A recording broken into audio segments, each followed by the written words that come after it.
সারি ইফতারে কি ধরনের খাবার খাওয়া উচিত, এই বিষয়ে সুন্নাহ নির্দেশনা কি? স্বপ্নদোষ হলে কি রোজা ভঙ্গ হয়? মেয়েরা কি রোজা পূর্ণ করার জন্য ওষুধ খেয়ে মাসিক বন্ধ রাখতে পারবে? আমাদের মা বোনেরা ইফতারের সময় হওয়া সত্ত্বেও মসজিদে আজান না দেওয়া পর্যন্ত ইফতার করেন না। মহল্লার মসজিদে আজান না দিলে কি ইফতার করা যাবে না? দুগ্ধপোষ্য শিশুর মায়ের জন্য রোজা রাখার ক্ষেত্রে কোনো শৈথিল্য আছে কিনা? রমজান মাসে মাঝে মধ্যে সাহরির ওয়াক্ত শেষ হয়ে যাওয়ার 1-2 মিনিট পরেও খাবার খাওয়া হয়ে যায়, এটি কি রোজা হবে? আমি অন্তঃসত্ত্বা এই অবস্থায় রোজা রাখা কঠিন হবে কিনা, এই পরিস্থিতিতে কোনো ছাড় রয়েছে কি? বিগত কয়েক বছর ধরে সাহরি পার্টির প্রচলন শুরু হয়েছে, এই বিষয়ে শরীয়তের বিধান কি? যে সমস্ত প্রশ্ন ইতিমধ্যে চলে আসছে, আমরা সেগুলোর উত্তর দেওয়ার পালায় প্রবেশ করি। স্বপ্নদোষ হলে কি রোজা ভঙ্গ হয়? স্বপ্নদোষ হলে রোজা ভঙ্গ হয় না। আমরা অনেকে মনে করি যে স্বপ্নদোষ হলে রোজা ভঙ্গ হয়। স্বপ্নদোষে যেহেতু মানুষের বীর্যপাত হয়ে থাকে তার ইচ্ছার বাইরে, যার কারণে এর ফলশ্রুতিতে তার রোজা ভঙ্গ হবে না। তবে গোসল ঠিকই ফরজ হয়ে যাবে, বিধায় স্বপ্নদোষ হলে উঠে তাকে নিয়মতান্ত্রিকভাবে শরীর এবং কাপড় পাক করে গোসল করে তারপর তাকে নামাজ পড়তে হবে, তবে রোজা কন্টিনিউ করবেন। মেয়েরা কি রোজা পূর্ণ করার জন্য ওষুধ খেয়ে মাসিক বন্ধ রাখতে পারবে? এটা উচিত নাকি অনুচিত? মেয়েরা রোজাকে পরিপূর্ণ রাখার জন্য, পুরো মাস রোজার জন্য, মিষ্টি মাসের জন্য কেউ ওষুধ খেয়ে যদি বন্ধ করতে চান করতে পারেন, কিন্তু সেটার কোনো বড় সাইড এফেক্ট তার মধ্যে পড়বে না, সেটি তার নিশ্চিত হতে হবে।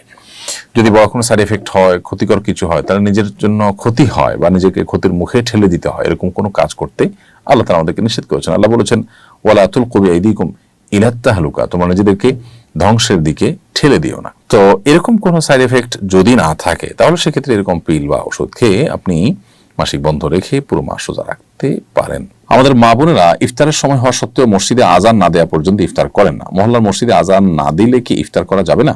মহল্লার মসজিদে আজান না দিলে ইফতার করা যাবে না, ব্যাপারটা তা না। ইফতারের সম্পর্ক আজানের সাথে নয়, সূর্য ডোবার সাথে। সূর্য ডুবেছে এটা নিশ্চিত হয়ে গেলে আপনি ইফতার করে ফেলবেন। যে ইমাম সাহেব আজান দিচ্ছেন, যারা আজান শুনে আপনি ইফতার করবেন, তার আগ পর্যন্ত আগ মুহূর্তে আপনি ইফতার করবেন না। ওই মুয়াজ্জিন সাহেব বা ইমাম সাহেব নিজে তো আগে সূর্য ডুবার পরে কিছু মুখে দিয়ে তারপর আজান দেন, তাহলে আপনার আগে তিনি ইফতার করেছেন, আপনি কেন ইফতার পরে করবেন? নবী করিম সাল্লাল্লাহু আলাইহি ওয়াসাল্লাম বলেছেন, এই উম্মত ততদিন পর্যন্ত কল্যাণের মধ্যে থাকবে মা আজ্জাল ফুতুর ওয়া আখারুস সুহুর, যতদিন তারা ইফতার তাড়াতাড়ি করবে এবং সাহরি দেরিতে করবে, ততদিন পর্যন্ত তারা কল্যাণের মধ্যে থাকবে। বিধায় সময় হওয়ার পর ইফতার তাড়াতাড়ি করে ফেলা উচিত, বিলম্ব করা উচিত না, নামাজ আজানের জন্য অপেক্ষা করা উচিত না, যদি সূর্য ডোবাটা নিশ্চিত হয়ে যায়। দুগ্ধপোষ্য শিশুর মায়ের জন্য রোজা রাখার ক্ষেত্রে কোনো শৈথিল্য আছে কিনা? যে মা দুগ্ধপোষ্য শিশু আছে তার জন্য রোজা না রাখার আলাদা কোনো অপশন শরীয়তে নেই।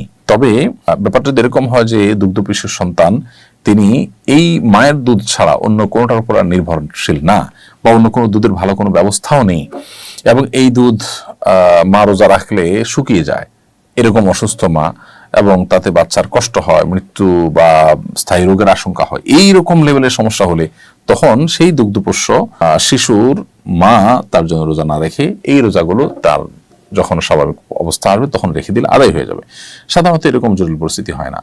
অনেক বাচ্চার মায়েরা আছেন যারা বুকের দুধের বিপরীতে তারা ফিডার ইত্যাদিতে খাওয়াচ্ছেন, বাইরে খাবার খাওয়াচ্ছেন, আলহামদুলিল্লাহ, তাদের সাথে বাচ্চাদের চলতে পারে। আবার এমন হতে পারে যে দিনের বেলা আপনি লম্বা সময় ঘুমিয়ে রাতের জেগে থাকলেন, তাতে করে বাচ্চা আপনার সাথে ঘুমে কাটালো, একটা বড় অংশ ঘুমিয়ে চলে যাবে, বাকি যেটা আছে সামান্য একটু কান্নাকাটি বাচ্চা করবে, সেটা সামলাবার মতো। এরকম হলে তার জন্য রোজা না রাখার কোনো স্কোপ নেই। রমজান মাসে মাঝে মধ্যে সাহরির ওয়াক্ত শেষ হয়ে যাওয়ার 1-2 মিনিট পরেও খাবার খাওয়া হয়ে যায়, এটি কি রোজা হবে? সাহরির ওয়াক্ত শেষ, ফজর ওয়াক্ত শুরু, এই ফজর ওয়াক্ত শুরু হওয়ার পর যদি আপনি সাহরি খান, অল্প স্বল্প খান, তাতেও ওই রোজাটি হবে না, এবং এই রোজা আপনাকে পরে রেখে দিতে হবে। আর প্রথমত নবী সাল্লাল্লাহু আলাইহি ওয়াসাল্লামের একটি হাদিস রয়েছে যে তোমাদেরকে বেলাল আজান যেন ধোকায় ফেলে না দেয়, এবং তিনি ওই আজানের পরও হাত থাকা বা খাবার শেষ করতে বলেছেন। এই আজানটা হলো মূলত ভোর রাতের যে আজানটা হয়ে থাকে সেটি ফজরের আগে।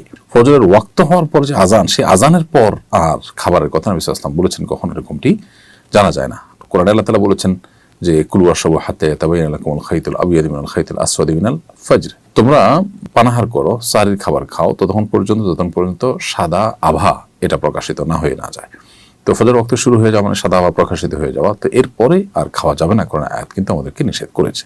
আমি অন্তঃসত্ত্বা এই অবস্থায় রোজা রাখা কঠিন হবে কিনা, এই পরিস্থিতিতে কোনো ছাড় রয়েছে কি? প্রিয় বোন, আল্লাহ তাআলা আপনাকে পরিপূর্ণ শিফা দান করুন, আমরা দোয়া করি, এবং আপনার এই গর্ভখালাসের কাজটিকে আল্লাহ তাআলা সহজ থেকে সহজতর করে দিন।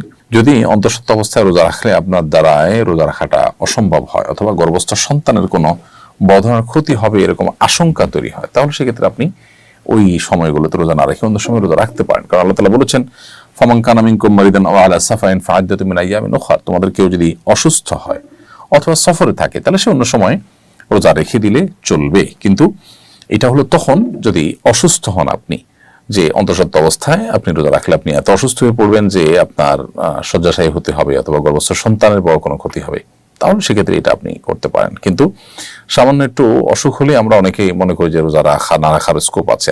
আমার অন্তঃসত্ত্বা অবস্থায় বহু নারীরা রোজা রাখেন, আলহামদুলিল্লাহ, কই তাদের কোনো অসুবিধা হচ্ছে না। ওইরকম কোনো বিশেষ সুনির্দিষ্ট করে বড় রোগ বালাইয়ের কারণে অসুবিধার আশঙ্কা যদি না থাকে, তাহলে সেক্ষেত্রে অন্তঃসত্ত্বা অবস্থাতেও রোজা রাখার চেষ্টা করতে হবে।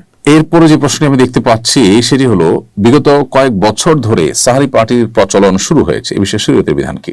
প্রিয় দর্শক, ইফতার কাউকে যদি আপনি অফার করেন, কাউকে ইফতার আয়োজন করেন, কারোর জন্য ইফতার হাদিয়া করেন, কাউকে ইফতার খাওয়ান, তাহলে তার বিশেষ ফজিলতের কথা আমরা জানি। সাহারি একটি খাবার, অন্য খাবারের মতো এই খাবারও মানুষকে দান করলে সব হয়, কিন্তু আলাদা করে এটি করবার জন্য অর্থাৎ সাহারি খাওয়ানোর জন্য বিশেষ কোনো নির্দেশনা নেই। দ্বিতীয় কথা হলো যে ভোর রাতের এই সময়টা ইবাদত এবং একান্ত আমলের সময়।